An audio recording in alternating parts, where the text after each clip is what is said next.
day, dear students. I am Diana Hermosilla, your teacher in grade 8 mathematics. Today's lesson is about the slope of the line. My dear students, get ready to go up and down, rise and run as we discuss everything about the slope of the line.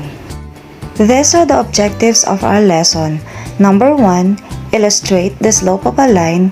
Number 2, determine the slope of a line given 2 points, equation, and graph. Have you experienced climbing a hill, a mountain, stairs, or ladders? How about pushing someone in a wheelchair down the ramp?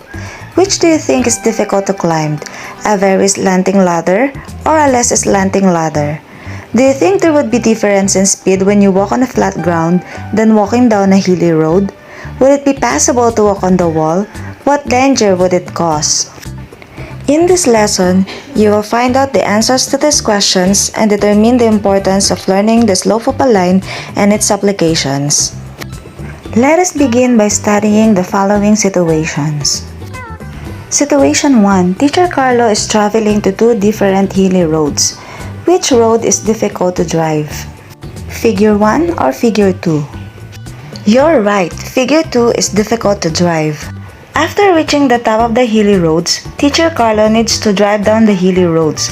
Which road will build up speed? Correct! Road 4 will build up speed. After moving down the hill, Teacher Carlo is now driving on a flat ground. Do you think he can send text message to his friends? Correct! The answer is no. In situation 4, is it possible for Teacher Carlo to drive like this? You're right. The answer is no.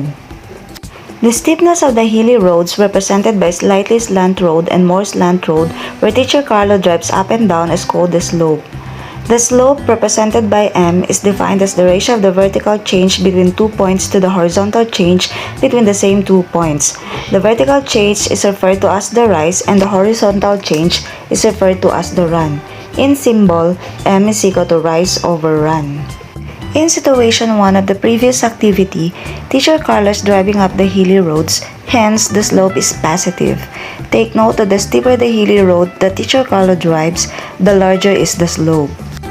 In Figure 1, rise is equal to 2 and 1 is equal to 6. Substitute into the formula m is equal to rise over run, we have 2 over 6 or 1/3. The slope of the line is equal to 1/3. In Figure 2, rise is equal to 4 and 1 is equal to 2. By substituting it to the formula m is equal to rise over run, we have 4 over 2 or 2. The slope of the line is 2. Looking back at situation 2, Teacher Carlo is driving down the hilly roads. The steeper the road, the more the car builds up speed and the more the slope becomes negative. In Figure 3, the car is going down, so rise is equal to -2 and 1 is equal to 6. By substituting it to the formula m is equal to rise over run, we have -2 over 6 or -1/3. The slope is equal to -1/3. In Figure 4, the car is going down, so rise is equal to -4 and 1 is equal to 2. By substituting it to the formula m is equal to rise over run, we have -4 over 2 or -2. The slope is equal to -2. In situation 3, Teacher Carlo is driving on a flat ground. As you can see, there is no vertical change. So rise is equal to 0 and 1 is equal to 6. By substituting it to the formula, we have m is equal to rise over run, 0 over 6. 0 divided by 6 is 0. The slope is 0. Though driving on a flat ground, Teacher Carlo cannot text his friends.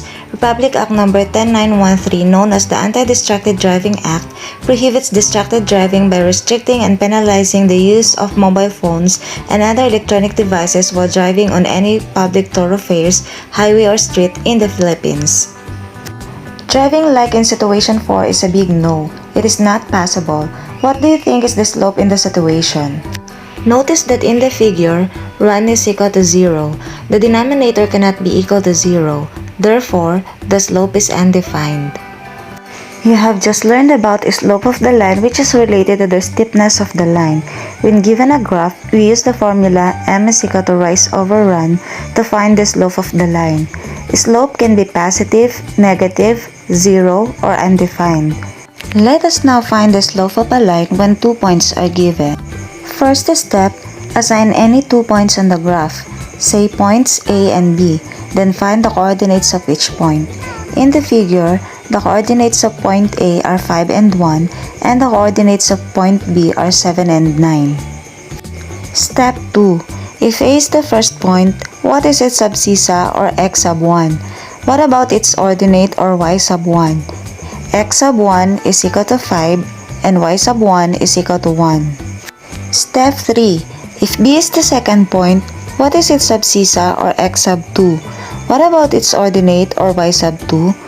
X sub 2 is equal to 7, y sub 2 is equal to 9. Step 4. What is the difference of the ordinates or y coordinates of points A and B? What about the difference of the abscissas or x coordinates of points A and B? Y sub 2 minus y sub 1 is equal to 9 minus 1 equals 8, and x sub 2 minus x sub 1 is equal to 7 minus 5 equals 2. Compare the difference of the values of y to the rise on the graph. What have you observed? The difference of the values of y is equal to the rise. Compare the difference of the values of x to the run on the graph. What have you observed? The difference of the values of x is equal to the run. Step number 7. Get the ratio of the differences in the y values to the differences in the x values. What is the ratio? Y sub 2 minus y sub 1 all over x sub 2 minus x sub 1 is equal to 8 over 2. 8 divided by 2 is equal to 4. The ratio is 4. Given 2 points x sub 1, y sub 1, and x sub 2, y sub 2, the slope of a line can be solved using the formula m is equal to y sub 2 minus y sub 1 all over x sub 2 minus x sub 1. Now we will find the slope of a line given an equation. The equation of the line described by the graph in our example is 4x minus y is equal to 19. Is the equation written in the form ax plus by is equal to c? The answer is yes. What are the values of the coefficients of a and b? A is equal to 4 and b is equal to negative 1. What is the additive inverse of the coefficient a? Negative a is equal to negative 4. Get the ratio of the additive inverse of coefficient a to the coefficient b. Negative a over b is equal to negative 4 over negative 1. Negative 4 divided by negative 1 is equal to 4. What have you observed? Is the ratio of the rise to the run, the ratio of the differences in the y values to the differences in the x values, the same with the ratio of the additive inverse of a to b? M is equal to rise over run.